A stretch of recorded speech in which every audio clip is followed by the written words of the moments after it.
Today we're going to be talking about the budding breast. When I made this lecture, was all about developmental anomalies of the breast, what to look for, because if you understand the development of the budding breast or the breast itself in pediatrics, it makes a lot of the pathology easier to interpret. But recently, I expanded this talk a little bit to add more about some common pediatric masses. So in the future, I'd like to even expand on that more. So the first part is all about developmental anomalies. So the objectives today are to review common indications for pediatric breast ultrasound with case examples. Again, I'm going to talk about normal breast development. Then we're going to talk about different anomalies of the pediatric breast you may run into. And then some of these are also associated with systemic and endocrine conditions. And of course, a brief look at pediatric breast masses, some treatment and guidance.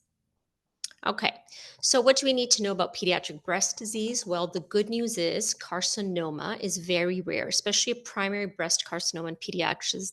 Pediatrics is almost unheard of. It's a very different approach to what we do in the adult world.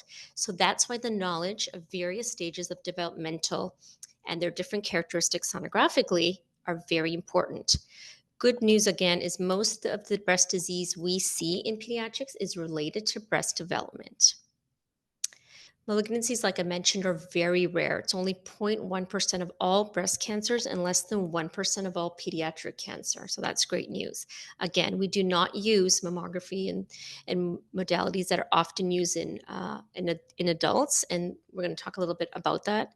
And most lesions, thank goodness, are treated conservatively. And the reason for that is you don't want to be in there mucking around with a developing breast bud, because that later can affect the appearance, just externally, but you can affect the development of the breast bud if you recommend intervention, biopsy too much. So you have to be very careful when you do recommend biopsy or any kind of intervention on a developing breast bud. Okay, so a little bit about breast development. Let's go back to embryology. I think you guys may remember this. I never did. But breast development occurs when the ectodermal cells, they first invaginate into the deeper mesenchyme, and you get this primary breast bud. And then that branches into the secondary breast bud. And then subsequently, you get further elongation of these lactiferous ducts. I'm going to show you this sonographically, because I think that's more important and what you guys all need to know about in a bit. But first, remember the milk lines. So once those ectodermal cells invaginate, they invaginate into that deeper mesenchyme to form these mammary ridges, or what you guys may remember called milk lines. So these can be anywhere from the axilla all the way to the groin, but they involute. So failure of involution beyond the fourth intercostal space is abnormal. So it's okay when you get the nipples, which are around the fourth intercostal space, but anything, that does not involute beyond that, that's when you can get accessory nipples, accessory breast tissue, etc. And of course, the most commonly found area of these accessory breast tissues or nipples are in the axilla or the intramammary folds. So just kind of keep that picture in mind. So this, I think, is the most important picture. I love this diagram because it tells you the different stages and what to look at sonographically. So A is the Tanner 1. You at first just have clinically, you have elevation of the papilla, but sonographically, you just see a little bit of echogenic tissue in the subareolar region, nothing exciting. Tanner 2, then you get elevation of the breast and papilla clinically. On ultrasound, you start to see a little bit of this hypoechoic subareolar breast bud. Okay, so then you have the surrounding more echogenic breast tissue composed of adipose tissue and loose connective tissue. At Tanner 3, you can start seeing that there's this extension of the hyperechoic surrounding tissue, but that hypoechoic developing breast bud starts to have these spider-like linear projections away from the retroalar region, and these are starting to form these elongated ducts. In a Tanner stage 4, obviously clinically, you have projection of the areola and the papilla, which forms the secondary mound above the breast. But sonographically, you get further elongation of those lactiferous ducts, but you lose that rounded appearance of the breast bud. So that's kind of the main difference between the 3 and 4. And then a Tanner 5, of course, is more of a mature breast appearance. Sonographically, you lose that hypoechoic prominent breast bud and lactiferous ducts, and you get more of this echogenic fibroglandular tissue that we see more in the adult world. Okay, so we don't routinely do mammography in children. We know that ultrasound is the preferred method. Why? Because there's no radiation, as in many things, and why we love ultrasound overall. Also, mammography has a lot of radiation, but it can, it's not good for dense breast tissues. And as you know, younger children have more dense tissue. So the older we get, the more fibrofatty it becomes, and then mammography is a little more indicated. But in pediatrics, I would say I've hardly ever seen a mammogram in a child, and I hope you guys haven't seen that either. It's really important when performing breast ultrasound, when you go in the room, I always say this to the fellows or the trainees, and even to our sonographers, just keep in mind the psychosocial issues that go on, right? I like to dim the lights, make sure that the curtain is drawn, make sure, we maintain privacy in all situations, but especially for young females, even young males. I think, any breast lesions, just like testicular lesions, etc., we have to be really cognizant of privacy and comfort for the patient. Okay, technically, what do? We like to use a high resolution probe, of course. You want to go deep enough to image the ribs. I always find that the image is not adequate, or I'll send the sonographer back in if they're not getting those shadowing ribs posteriorly. A good landmark to identify the posterior breast border is to look for the pec muscle. And our images always have to include a contralateral side for comparison, so they don't have to order a right breast and a left breast. If there's a palpable abnormality on the right, you can do a contralateral comparison view of the left. It doesn't have to be a whole separate order. That's what we do at our institution. You want to make sure you include the nipple, the surrounding subcutaneous fat, all that fibrofatty glandular tissue. And again, you got to go posterior enough to look for the pec muscle and the ribs, because deep lesions I've seen missed when the sonographers, or we do not go deep enough and you're not using the right probe, etc. Some people use standoff pads for superficial structures. That's fine. Of course, transverse and long views of the entire breast from skin to chest wall are recommended. Okay, so just, normally we see this fibrofacial tissue. This is obviously an older child, and it gets more echogenic due to the density of tissue. So younger kids have more dense tissue and more echogenic tissue. And remember, you have to look for different things. You can have ectopic breast tissue. This was just, an example in the right axillary tail. This didn't look like the normally axillary tissues we see. So, I'm like, that kind of looks like fibroglandular tissue of the breast. It's so easy, right? Just take the probe, put it onto the actual breast, and you're going to see this kind of fibroglandular tissue. So that's the good thing about ultrasound, right? You can just kind of move the probe to wherever the patient has a palpable abnormality, pain, etc. Do comparison views of the other side. Again, those are those ribs you want to see with the pec muscle posteriorly. The shadowing ribs are a nice landmark for you. Remember, you can have normal variants. There's a lot of things I could talk about. Intramammary lymph nodes are common. Sometimes they can also get super infected. So don't forget that you want to look for normal lymph node morphology, etc. And you can see even here, there's probably some surrounding inflammation in this child. Okay, so normal breast buds, I think this is something that confuses everybody. You can see normal breast buds in a neonate, but you can also see asymmetry in the breast bud. So here's a right breast and a left breast, and you can see that the left breast bud is larger than the right. That is normal. That is not a hypoechoic mass. This is just asymmetry in normal breast bud development. So asymmetry actually is very common. It can be up to 2 years difference in the phase of development. So you can have one breast that looks like a 1-year-old and one looks like a 3 or a 7 and 9. I've even seen a little bit more than 2 years, so that's not uncommon.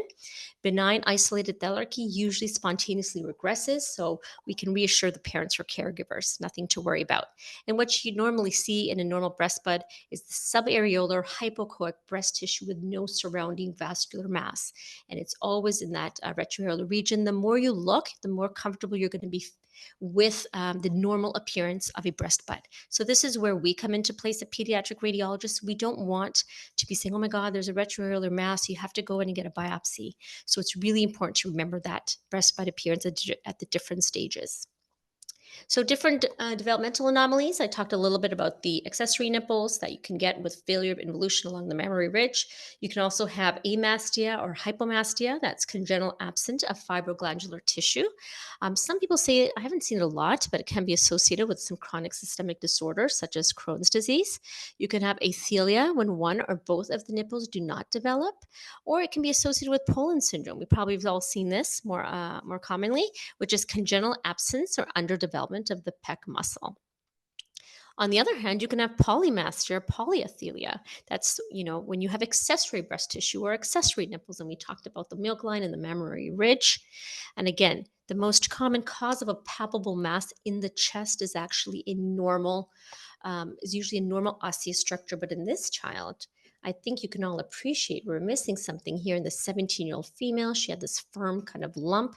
She had the absence of a breast tissue here. This was a patient who had Poland syndrome, and that shadowing structure was the right costomanubrial junction, just related to thoracic skeleton, probably because of her underlying disorder. And again, osseous abnormalities, nomocostochondral junctions, manubrium, these are all very, very common lesions that we do see in kids. So that's the good thing about chest wall masses. You can just put a probe on it and make sure that there's nothing else.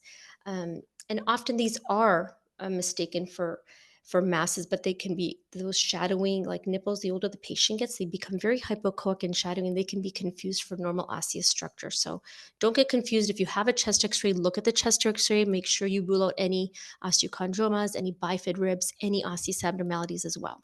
So it's the cartilaginous portion of the rib that can actually mimic a breast mass on cross-sectional imaging. Again, those ribs can have a very strong posterior acoustic shadow that often can mimic a lesion. So don't get tripped up with that. It's nice to have an associated chest x-ray or something to look to make sure there's no osseous abnormalities. So the good news is mostly these are normal bony abnormalities. We can just reassure the patient that they don't have a chest wall mass or a breast mass or something like that. A nipple, again, as I mentioned, can also create a very strong posterior acoustic shadow, often misinterpreted as a subareolar mass. So again, really important to remember those normal structures. These are just a few cases that I'm going to be going through. This was an 8-year-old female. We spoke a little bit about this earlier. This was a left axillary mass. And you can see that this does, if you're familiar with it, it looks like something I've shown you before. To comparison views of the right axilla, we didn't see anything there. So that was, again, axillary breast tissue. Remember, ectopic breast tissue is responsive to hormonal stimulation. So sometimes the patients will say that it's a common source of pain different times of the month, kind of fluctuating with their cycles, especially in pubertal females. So that's another hint sometimes. So always think of axillary or accessory breast tissue. And again, put the probe on the breast if you're not sure what normal breast tissue looks like, and then go to that abnormal mass or abnormal palpable abnormality. You can have breast hypertrophy. We've seen idiopathic enlargement without any underlying pathology. I've seen it unilaterally, we've seen it bilaterally, and it often happens right after thelarchy. Um, this is a very common indication. Again, this is an older child. It wasn't like that 1-year-old that I showed you earlier. This was a 9-year-old, again, with left breast pain. This can be a concern for parents. It probably is a little more larger, the left breast than the right. Again, I hope you guys can all just recognize this is just asymmetric fibroglandular tissue in the retroareolar region. Nothing to worry about. This is not a hypovascular or some kind of, hypoechoic mass. So you can have asymmetric breast bedding. You can have asymmetric fibroglandular tissue in older children. Again, that's normal. It's due to asymmetric breast development. It can be mistaken for a mass. It's a benign entity. And again, it's due to hormonal fluctuation. So no treatment is needed. We don't need to do any biopsy. Do not ask for any intervention. Just reassurance is key. Now we have a very young patient. This was a 1 month old, right? So neonates present a lot with breast masses, which can be very worrisome for the caregivers. Why does my child have a breast mass? This was a right breast mass. And you can see on these images that it was also on the left breast. So this was kind of a bilateral process going on. When you put on some flow, it had a little bit of flow, maybe some surrounding mild increased exogenicity. And this was a very common cause of just breast hypertrophy secondary to maternal hormonal stimulation. Remember, just like lax hips, I always like to think of that analogy. Breast tissue is also susceptible to mom's hormone floating around in there. This was another example. This was a 1 month old male, this time with the left breast mass. Again, this was not a nice bilateral process like the prior. This was asymmetric. You can see the left breast has this kind of multi-septated cystic appearing mass in the left breast, and the right breast did not have that appearance. This was the same thing. This was also maternal hormonal stimulation causing ductal lactation. We'll talk about that. So this is a common entity and occurs in newborns and young kids because these are the different phases where hormonal fluctuations occur the most. It can present with a palpable mass or even a bloody discharge, especially in neonates. No treatment is needed, and what you're seeing sonographically is this cyst-like mass with multiple septae, and it's actually all of those dilated retroareolar tubular structures. And what you really need to rule out is superinfection. That's our job, right? Because then they're going to need antibiotics. Not any intervention. Hopefully, there's no abscess, but we do need to make sure that there's no superimposed infection. These were tubular dilated ducts, and you can see here we have some debris within those ducts. Some people ask, a lot of the trainees ask, how do I know if those are cysts or ducts? Just look at your cine clips and follow them. If they're, all elongated tubular structures attached to, other ducts, those are ducts. If they're just cysts like that look like anywhere else in the body, just simple cysts not attached to any structures, that's probably most related to fibrocystic disease. So mom's estrogen can stick around in our body, we know, up to 6 months. So it's mom's maternal estrogen that has crossed the placenta that causes this tubular retroareolar dilatation of the ducts or ductal ectasia. Usually it will regress by about 1 year. But there's other causes of ductal ectasia. It often happens with premature thelarchy. That's in young females between 1 and 3 years old. And these are the ones that are not associated with precocious puberty. So they do not have other secondary signs. Once you have other secondary signs of precocious puberty, that's not isolated thelarchy. And then we have to go down the route of an endocrine workup, right? We want to exclude adrenal masses. You're going to have a pelvic ultrasound. If um, to make sure that there's nothing happening in the pelvis. Are you having estrogen stimulation by an ovarian mass? We always make sure we look at the adrenals in those cases. And then, of course, they're going to get a bone age as well, and to see how the bones are developing, how advanced they are. And of course, we're going to look at the pituitary gland MRI. So that's a whole endocrine workup is different. And that's, again, once you have secondary characteristics of puberty as well in these very, very young females.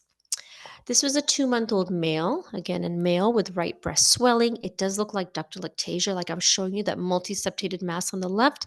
The right looks a little bit different, right? There's a little more hazy soft tissues. It's increased echogenicity. It looks a little more inflamed. You can probably recognize them compared to the left. And of course, there's some increased hypervascularity. So this is one of those that we're worried about: breast hypertrophy or ductal ectasia with superimposed infection. So that's our job, is to make sure there is superimposed infection or not. Just like pneumonia, is it viral pneumonia? It's important to know if it's pneumonia because they're going to need antibiotics, as opposed to just viral or bronchial inflammation. So you can also, like I mentioned, get simple cysts of the breast. Fibrocystic disease is a spectrum, and also we see that it can be due to a dilated lobular acini, and it's usually due to the imbalance of fluid secretion and reabsorption, or just due to ductal obstruction. So again, you see the classic imaging features of a cyst that you may see anywhere else in the body, where it be a renal cyst, a hepatic cyst. Nothing, no special treatment is needed. Again, sometimes patients present with multiple cysts, and they're palpable abnormalities, and they're painful, and they can be related to different times of the cycle.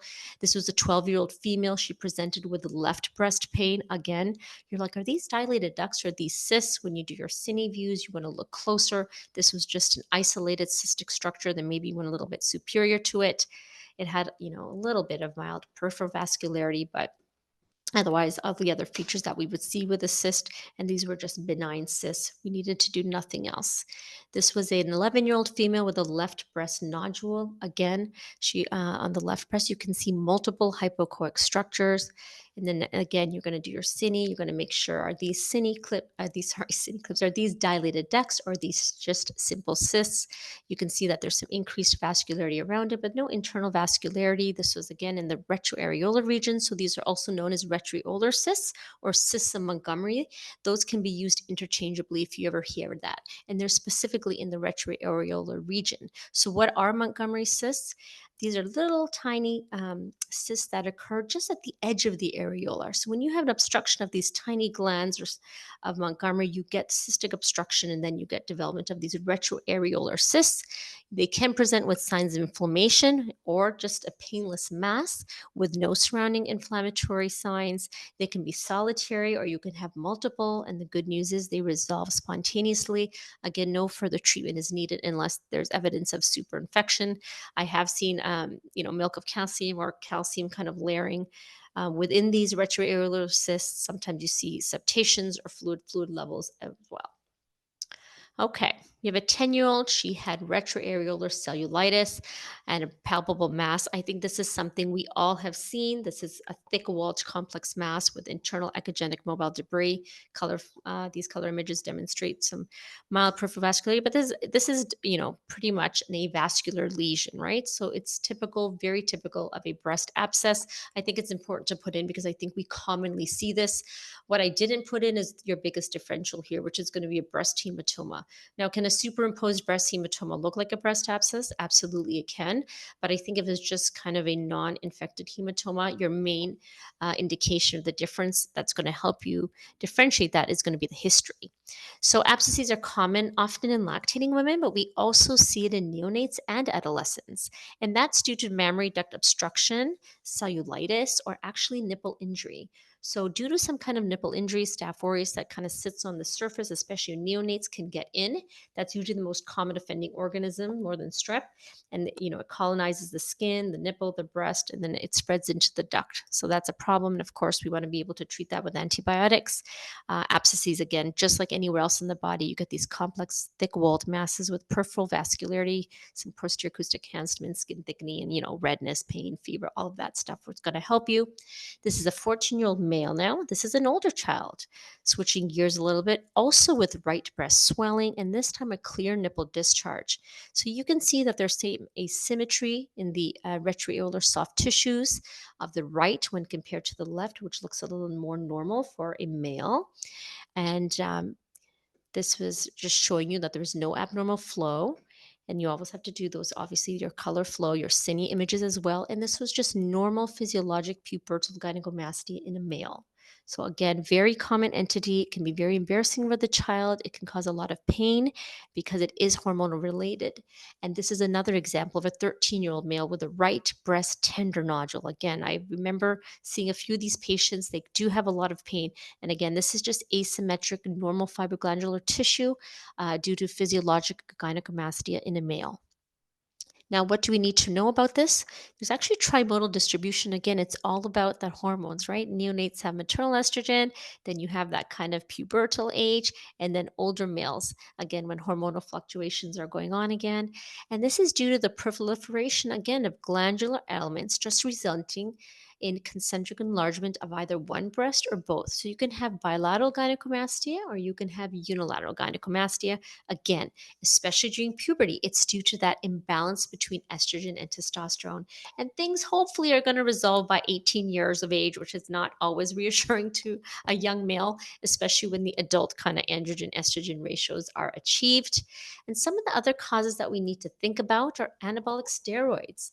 Exogenous estrogens, are they taking any antibiotics? Are they on any tricyclic antidepressants? So, as you guys, many of you know Dr. Munden, I remember her telling me to make sure you send the parents out of the room and ask them two questions. Are they on any steroids or are they smoking weed? Because those can all be causes of gynecomastia. So I always remember that and see if I can kind of get the patient alone, get a bit more history and see what's going on. But if it's persistent, it's excessive, it doesn't seem like just normal physiologic gynecomastia. You want to evaluate the testicles. You want to look at the adrenal glands. You want to look at, you know, up in the brain. Do we have another exogenous source of some kind of tumor producing estrogen that is causing this abnormal, non physiologic gynecomastia in this child? Okay, so again, you had these subareolar tissue similar to a Tanner 1, but can go up to a Tanner 2 or 3, depending on the different phase.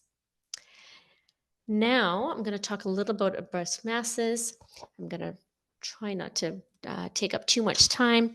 So, we know the good news is we have neoplastic and non-neoplastic breast masses, but we're going to really concentrate on benign breast disease because how often do we see malignancies in children? Very, very rare. And again, that's the good news. Ultrasound is 100% the best first line tool for evaluation. We do not want to be sending them to mammography. It's not going to help at all. And we want to avoid unnecessary intervention. But I do want to say one thing here. I think MRI is indicated in a few instances. If there's a chest wall mass that looks abnormal, if there's a chest wall vascular malformation, things like that, then I'm okay with doing MRI. Also, we've now seen young females with a prior history of cancer, radiation to the breast, are getting MRIs to evaluate breast masses because ultrasound is not able to, it's not a screening tool. It's not a screening tool for even kids with a P10 hematomatous mutation or BRCA BRCA positive. So MRI does have some value. Recently, I was approached by our long-term survivor clinic here to talk about MRIs in females who've had a prior history of chest irradiation. So we're looking into that in a little more detail. Okay, again, we talked about avoiding unnecessary intervention, whether it be surgical, IR. We don't want to cause any harm to our developing breast. So fibroadenoma is by far the most common breast mass, right? I'm sure you guys have all seen a ton of those. Intraductal papillomas, very rarely seen, but I have to talk about them. Another entity we will briefly touch on is juvenile papillomatosis. There's something called PASH. Again, very rare. I've only seen one or two, but the ones I will not be talking about today are hemangiomas, lymphatic malformations. We briefly talked a little about intramammary lymph nodes. So malignant breast masses also occur. A primary malignancy of the breast is very rare. The most common malignancy of the breast is going to be a metastases or secondary hematologic disease, such as like a lymphoma, or leukemia. So this is a 17-year-old with a left breast mass. I'm sure that we've all seen these hypoechoic solid masses, no abnormal vascularity. They feel rubbery, they're mobile. Sometimes they can cause some pain with different times of the menstrual cycle. This is a very classic appearance of a fibroadenoma. These are fibroepithelial tissues which arise from the connective tissues surrounding the breast lobules. Males can also present with them, but very, very rarely because they don't have lobules in their breast. These are estrogen sensitive. So again, they grow during puberty and pregnancy if you have an older female or even a young female. And of course, as you all know, it's the most common pediatric solid breast tumor. 91% of all pediatric masses in girls younger than 19 are fibroadenomas. Characteristics, they're hypoechoic predominantly, they're ovoid, they're parallel to the skin surface, they have these nice smooth borders. Through transmission, they usually do not have any calcifications and are usually avascular or have very minimal, maybe mild peripheral vascularity. Management, when they have probably benign, we do not use BI-RADS at our institution for pediatrics. However, I'm a part of a study currently with our surgeons, and we are thinking of, making a kind of a BI-RADS for pediatrics. So if anybody's interested in that or has any information, or you guys are doing something, we can always join forces. So probably benign features, meaning no calcifications, no abnormal vascularity, no other masses anywhere else in the body. And the clinical history is very important. You can just do a follow-up if these are small meaning less than 5 centimeters. There's a less than 2% chance of malignancy, even in adults in normal fibroadenomas. Normal fibroadenomas, I'm saying, are less than 5. What I'm saying are more abnormal or giant fibroadenomas are also called juvenile fibroadenomas. These are really the same entity, but they're just larger than 5 centimeters.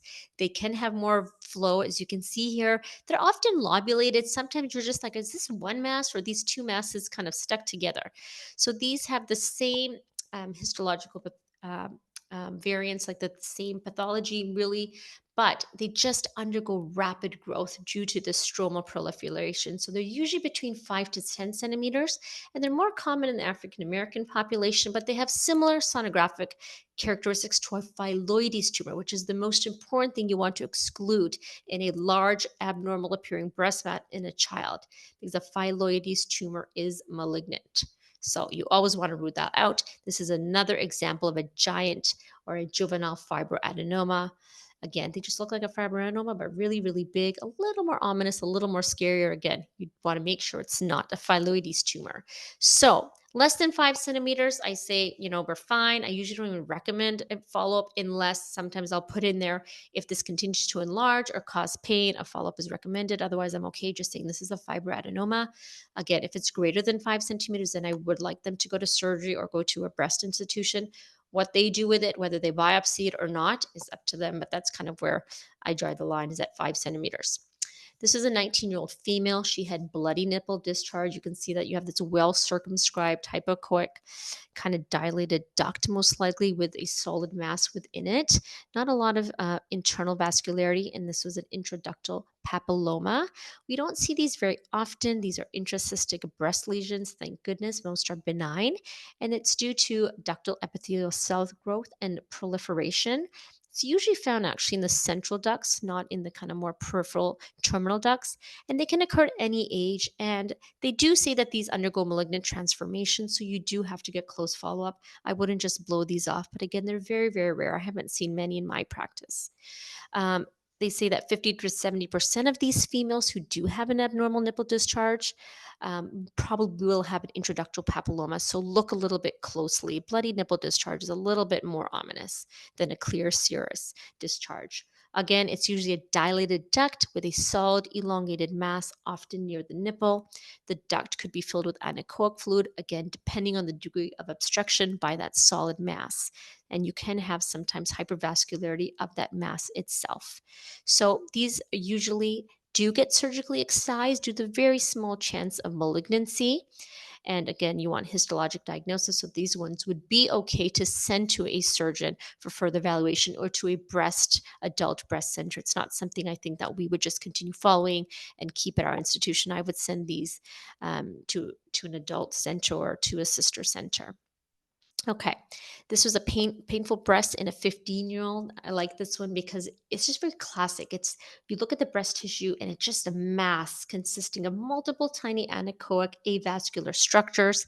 And this probably should remind you of Swiss cheese. So we call it the Swiss cheese kind of mass, which is known as juvenile papillomatosis. So when you see that, think of this papillary proliferation of the ductal epithelium. It's non-malignant, it's a benign entity. Multiple papillomas are found in the peripheral ducts, and they have very, very similar appearance to a fibroadenoma histologically. And again, they say up to 10% will develop breast cancer later in life. So these ones you have to follow up, and family members, they say, who have juvenile papillomatosis should be screened as well due to the incidence of concurrent breast cancer, which can be up to 10%. Again, it's this hypoechoic, simpler, complex mass with multiple tiny peripherally located cysts in that kind of Swiss cheese appearance. Microcalcifications are infrequently seen, and there's really no abnormal increased vascularity. Again, surgical excision is important, so this is another one that I would send to the surgeons, not something we're going to keep around. Just jumping to malignancies briefly to end off. Syndromes, you all probably have these at your institution. We do a huge population of genetic anomalies. And within these children, especially Cowden syndrome, Leaf-Ramoni, the P10 hamartomatous, the BRCA1s or 2s, all of these children have an increased propensity to develop not only breast malignancies, but malignancies all over the body, as we know. So it's really important these children, especially those who've had a prior history of chest irradiation, mantle radiation, whether it be from whole body radiation, from Wilms or neuroblastoma that they did back in the day, or more commonly lymphoma, non-Hodgkin's or Hodgkin's type, all of these children need to be really closely watched. And again, ultrasound is not a screening tool, and we're still thinking of what to do. I know back in probably in the 2000s, early 2000s, they were doing screening mammography in the 20 to 30-year-olds, but now they switched more to MRI, which is able to detect DCIS, LCIS earlier than mammography can. Mammography is good for microcalcifications, things like that, but not in just screening for tumors in children with prior history of radiation. The most common malignant neoplasm, as I mentioned, is a phylloides tumor. Again, we have a lot of hematologic malignancies, leukemias and lymphomas, and METs by far is going to be the number one cause of a malignancy in the breast. Okay, so this is a 16-year-old. She presented with a large lump. This looks like a very solid heterogeneous mass, much more vascularity than we've seen with our regular fibroadenomas. Sometimes they also have these intralesional hypoechoic clefts. This is a kind of more of a classic appearance of a cystosarcoma phylloides or a phylloides tumor. If you see something like this, don't blow it off and say this is a fibroadenoma. This is much too heterogeneous, much too vascular, and probably larger than 5 centimeters. So again, the most common primary breast malignancy in adolescents, it is a stromal tumor. Um, some can be benign when they're smaller, but they transform mostly into these malignant masses. And they say there's a greater frequency among Asians. The average age of the patient is a little bit older. So, again, you want to be very cognizant and don't forget to exclude a cystosarcoma phylloides. These are also, like I said, fibroepithelial tissues. They typically present as a rapidly growing mass. So, anything that's rapidly growing or causing pain, that's when you have to worry. These are different grades. I don't think we have to go through them all, but the important things to know that they do have a potential for recurrence. They do love to invade, recur, and metastasize, so better to get them surgically excised. And again, these are something you want to send to our surgical colleagues. We want to get that out because they can metastasize to the lungs. Sonographically, they look similar to juvenile or a giant fibroadenoma, but they are larger, they're vascular. To me, they're a little more heterogeneous and they have those intralesional hypoechoic clefts that I was showing you earlier. Primary metastatic disease, again, most common. We see a lot of leukemia and lymphoma of the breast. So be aware of that. I have also seen rhabdomyosarcomas, probably arising from the chest wall, Ewing's, peanuts, all of that that can invade the breast tissue. We know that they all can have a very variable appearance. So again, these are very rare. So why I don't want to go into great detail. But I do want to leave you with a few things of when to biopsy. Rapidly enlarging masses, painful masses, you should send to our surgical colleagues or interventional, probably like a breast center, I would say. Masses greater than 5 centimeters, a solid mass with a history of underlying malignancy. Do they have leukemia, lymphoma? Have they had neuroblastoma as a child? Did they have lymphoma in their teens? Or a positive BRCA, leaf-Ramoni, again, P10 hematomatous mutations. All of those children should have their masses biopsied if it's not a classic looking fibroadenoma. Now, again, just how do we manage these things? Sometimes it can be very confusing. We can have these cysts. Remember, it's important to look for superinfection. If we see superinfection, they're going to need antibiotics with or without aspiration. If you have plain old ductal ectasia, it's probably maternal estrogen stimulation causing that septated mass. That's fine. But again, if there's concern of superinfection, we need further treatment. If you have a nice fibroadenoma, less than 5 centimeters, not rapidly growing, no pain, we're okay. Follow up, really, I would only say if there's growth and pain. I won't do anything else. However, if we see these solid, complex cystic lesions or masses with all of those characteristics I told you before, or family history of cancer, the child himself has had a radiation, they definitely need further tissue sampling or excision. So, I hope you understand the different stages of breast development and their sonographic appearances. Remember, there's a lot of normal benign pediatric breast anomalies.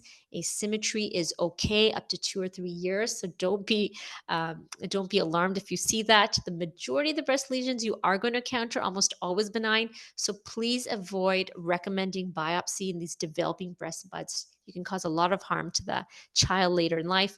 And again, if you see a solid breast mass that does not look like a run-of-the-mill fibroadenoma, or if there's any history of malignancy, or cancer, radiation, anything like that, assume it could be malignant or metastatic in nature. Thank you so much, everybody. Thank you so much, Nadia. That was a really nice overview. Pleasure. While we transition over to Judy's segment, I did want to just introduce a couple audience questions for us to chat about real quick. The first one, I think, you touched on your scan protocol. There was a question relating to that. So the question was, do you perform ultrasound of the entire breast, or do you do limited targeted, to the focal area of abnormality? And then is your answer to that different for adolescents versus younger children? That's a great question. So we do just a targeted abnormality. I think if we don't do it for breast pain, we've definitely taken that out. And I think that we do like to target, where they have this palpable abnormality, the site of redness. If it's asymmetry, of course, you're going to go to the site of asymmetry. So I don't think it's a very limited use of just scanning throughout the whole breast. I don't know what other institutions do, but we tend to do a more targeted ultrasound in any age. Yeah. Yeah, we're exactly the same way. Yeah, we occasionally get requests for, breast pain. Anything that's non-targeted, we definitely hesitate to do those. Anything that's more palpable or focal infection, things like that, we'll do a more targeted exam. And at least for us, we do the same for adolescents and younger children. We don't treat those differently. Agreed. Same. And then the other question was, how do you handle, I know you alluded to this, how do you handle solid breast mass with suspicious features? I said our surgeons are highly resistant to biopsy, even for suspicious masses. I think for us, that's definitely a challenge. I think our surgeons definitely aren't as comfortable or familiar with treating a lot of these. So I think, at least for us, we're a little bit fortunate in that we are connected to an adult hospital. So a lot of times we have that kind of bridge to sending some of these kids over there where they have dedicated breast surgeons that are maybe more comfortable with those. But I'm curious how you guys handle that as well. Yeah, well, the good thing is we have one or two surgeons who have always kind of had a more interest in breast. And actually, I found that they were a little bit too excited about biopsying everything. And so we've come together, and that's why we started that new study with them, looking at a bunch of these lesions, because we do want to create some kind of classification system like a BI-RADS in peds. So the surgeons are very actively involved in that with us. But because of our long-term survivor clinic, which is very large, and because we have so many, the biggest problem we're facing, and I said I got that call from, is these 20 to 30-year-olds. Hi, Tui knows this a lot because I've spoken about it with her and just in general, who've had radiation to the chest when they're 15, 16, to the developing breast. They have a palpable abnormality, you do an ultrasound, you find a mass, but they don't want to go for an MRI or have insurance issues. And that's where we're running into problems of what to do with those children, because a lot of them just get lost to follow up as well. But those are the ones that definitely, I think, and I haven't run into a problem, that the surgeons need to be involved. It's all about your past history, and suspicious features, not as much, but I would go more in genetic mutations, past history, and of course, the appearance of the mass. So luckily, our surgeons are not too resistant, and we also have that Pavilion for Women, which is our adult hospital. We don't have a mammographer there or a breast coil yet, so we do have to send them out still. And then one last question, and then Judy, you can share yours as well. Is do you use BI-RADS in patients older than 18? Well, we don't usually scan patients older than 18 unless they're part of our long-term survival clinic with a prior history of cancer. So we don't, I don't do it routinely. I don't think any of us do, just because usually 18, 19 is our cutoff. So we're not doing it up to that age. Yeah, we're the same way. We have a strict 18-year-old cutoff to do breast ultrasound. So we don't report BI-RADS in any of our patients because they're all BI-RADS. I don't know if that's correct, but I feel it was more like for mammography than ultrasound. I don't know. There is an ultrasound BI-RADS, but it's for 18 and older. It's only for adults. Yeah, but we don't use it in peds though. Yeah. I will sort of give a BI-RADS if I know they're going to be headed to the adult facility. So kind of like you guys are, a lot of our surgeons are hesitant to biopsy, and quite honestly, they're not going to do, if some sort of surgery is indicated for the lesion, they're not going to do the surgery at our children's hospital. They're going to be referred to our women's imaging center. So if it's like a suspicious looking mass or a mass I know is going to need to be followed at the adult hospital, I actually will give a BI-RADS, even if it's like a teenager, which is kind of going against the rules, I know. But like the follow-up that they get, I think that the adult breast imagers follow for like a fibroadenoma is what I think they should do. So like 6 months, a year, and then up to 2 years of stability. Good idea. Okay, thank you. But I mean, that's just what I do. Okay, a lot of the stuff that I'm going to show, we've already covered. I can share my screen. And I'm just going to skip some of these, and I'm going to go quickly. A lot of it is based on questions that have been submitted before. Nadia's super fabulous talk. Thank you again for that. So this is probably the most common thing I see. This was an almost 1-year-old female who had a breast lump. She had a right-sided, just asymmetric breast bud, asymmetric soft tissue. And I just put a couple of references in this because this is totally normal. So do you, how much asymmetry do you consider to be normal versus abnormal was one of the questions asked. And I'll just go ahead and say a ton of asymmetry is normal as far as I'm concerned. Do you guys have any other thoughts on that? Yeah, I don't think I have a specific, cutoff or size threshold or anything like that. I don't think I've ever personally recommended endocrinology referral.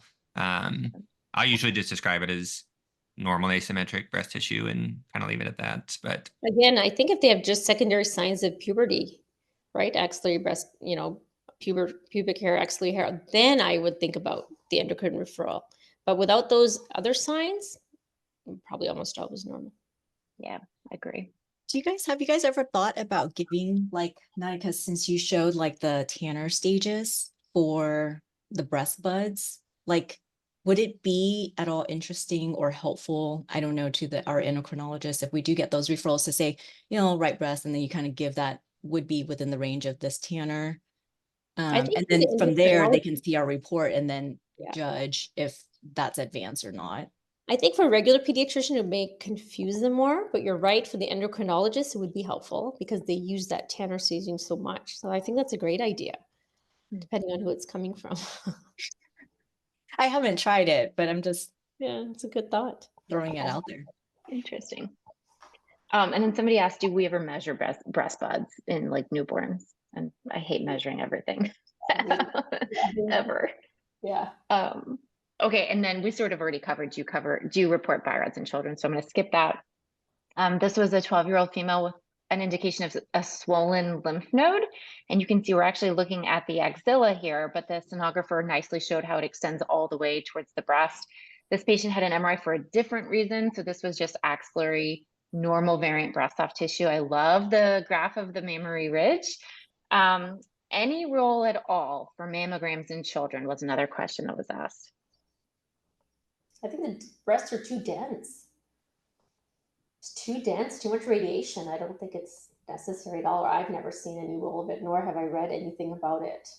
yeah, Some paper from like AFIP way back in the day said if you have, microcalcs or lesions like that, but I think now with MRI and other things, we wouldn't need to do that. Yeah, I agree. We actually, as an overflow for our adult MRI scanners, we do have breast coils at our children's hospital now. So Yeah. I would recommend an MRI over a mammogram.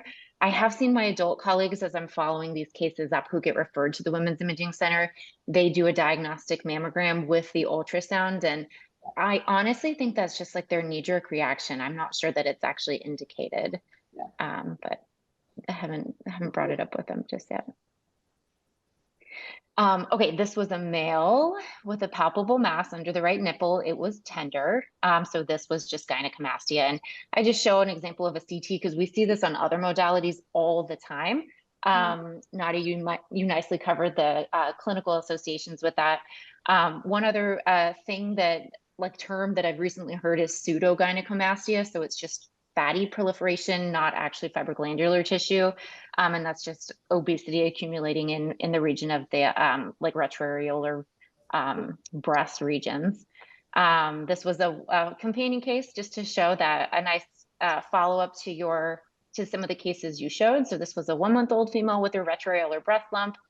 This was a companion case with a retroareolar breast lump. And again, this is just normal neonatal ductal ectasia.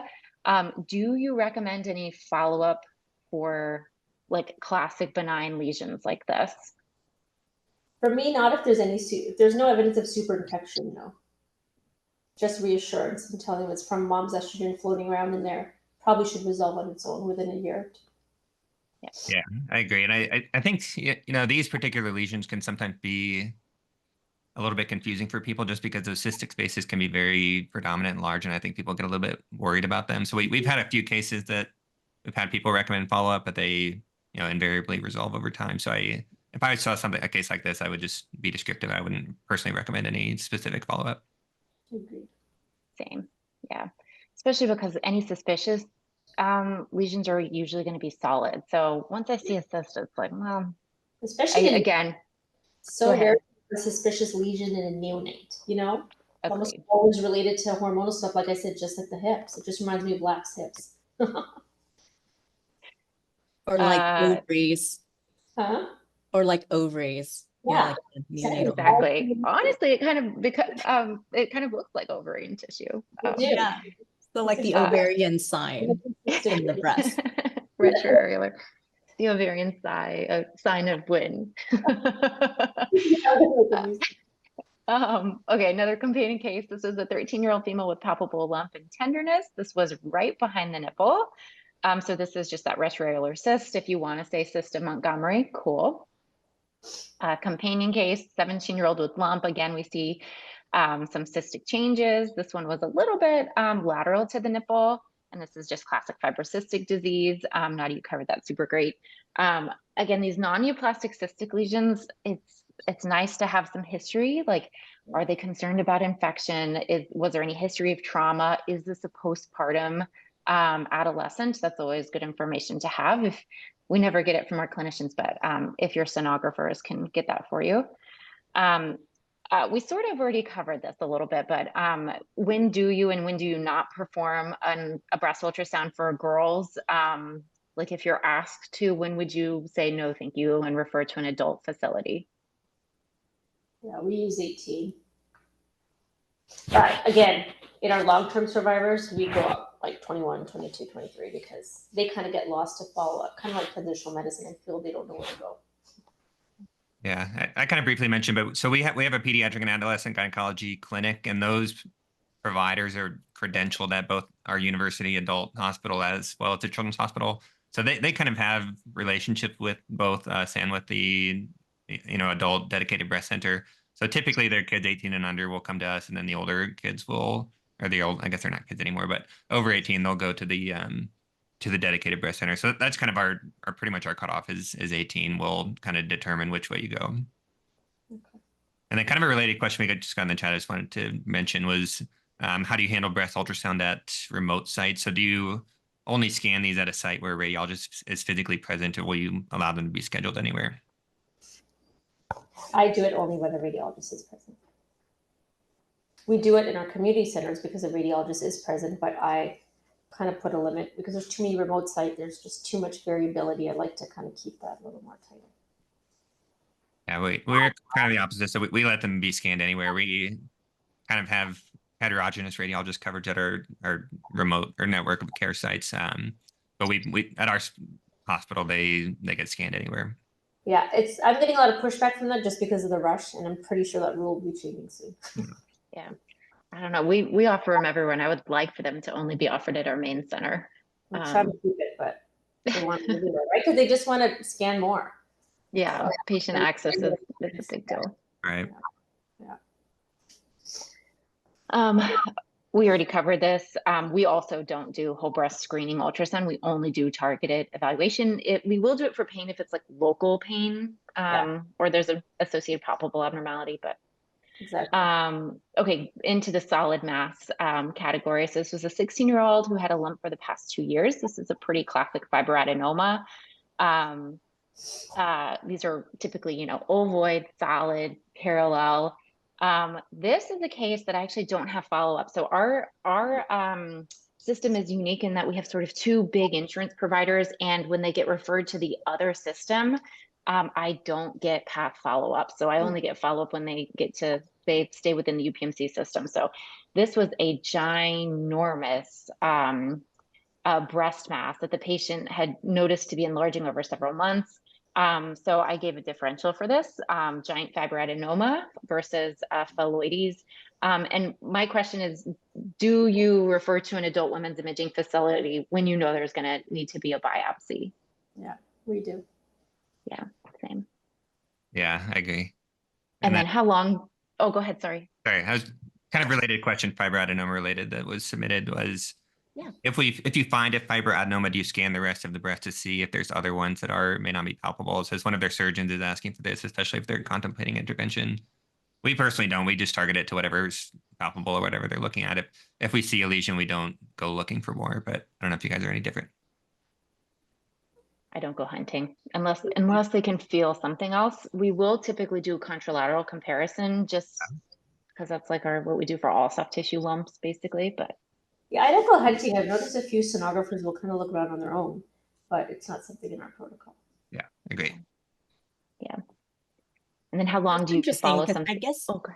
we're isolated. Well, I'm hoping to change this, but in evaluating the whole breast as well as the contralateral, like whole breast. So every single order has to be a bilateral breast ultrasound. I'm not too sure historically what's the reasoning behind that, and I'm trying to change it, but it's good to know or hear from all of you guys that you're very, very focused and intentional about what you're assessing. Yeah, one order height to me, then they can get a comparison view within that same exam, but definitely not two like separate orders. Yes. Yeah, we've been a little bit lucky, I guess. We actually didn't do any breast ultrasound at all. We used to have a hard cutoff of we didn't do it until probably 3 or 4 years ago. So I at least had a little bit of control over how it got implemented. But yeah, no, I agree. Definitely targeted exams are the way to go, in my opinion. Have you had any pushback from your colleagues who are like freaked out about doing breast ultrasound? Yes, for sure. Yeah, It's same. definitely taken some time for people to get comfortable with the idea. Thankfully, like I said, we had our pediatric adolescent gynecology group was really interested in us doing it, and I think that the practice of breast ultrasound in pediatric centers is very heterogeneous. Just from talking to different people, some people don't offer it at all. Some people have very specific indications that they'll do it for. Other people do it more broadly.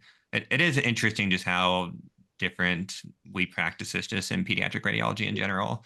But once we started doing it, I think just the whole idea and the concept of breast pathology is intimidating to people. Just because on the adult side, it is so subspecialized. We have dedicated breast radiologists and breast surgeons, and it's very subspecialized. So I think people were intimidated by that idea.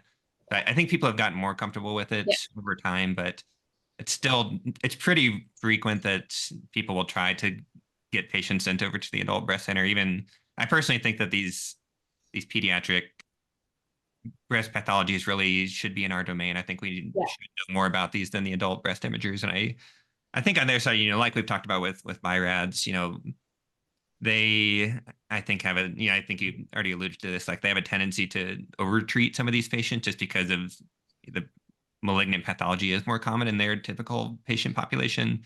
So I think it really is our job as pediatric radiologists to be familiar with, interpreting and kind of triaging these patients. I really personally do think that is our domain. So we're kind of getting there as a group. I think we're, for the most part, I think pretty comfortable with it now, but it was definitely took us a little bit of time to get there. Totally completely agree. Completely agree. Yeah. Okay, I'm just gonna quickly go through a few other things. I liked this paper from, this was a prior EGR article. And again, this was something I tried to show my colleagues that like breast cancer is incredibly rare. So this group of, they did a retrospective review and every single lesion they had was benign. They sort of follow this algorithm, which, we don't really do at our institution, again, because we refer to the adult women's imaging facility if there's anything that is suspicious. And so they sort of do their own biopsies. Just quickly, an example of a patient we knew was probably going to have a hemangioma. So this echogenic vascular lesion, and it was an infantile hemangioma. This is just a 2-plane measurement, 3-plane measurement. It was still there, maybe a little bit bigger, still vascular. And this patient had several other cutaneous infantile hemangiomas. So we treat these exactly like we do with other vascular malformations involving the skin and subcutaneous regions. And we have a vascular anomalies clinic that we refer all of these to. This patient did not need treatment. This is the one example that I could find in all of our system who had a malignancy. And you can just clearly see this is a different lesion than all of the other solid lesions we showed. So this is a spiculated, ugly looking hypoechoic mass. It was growing, and this patient we knew had a family history of a BRCA1 mutation. So this ended up being an invasive ductal carcinoma, which is incredibly rare.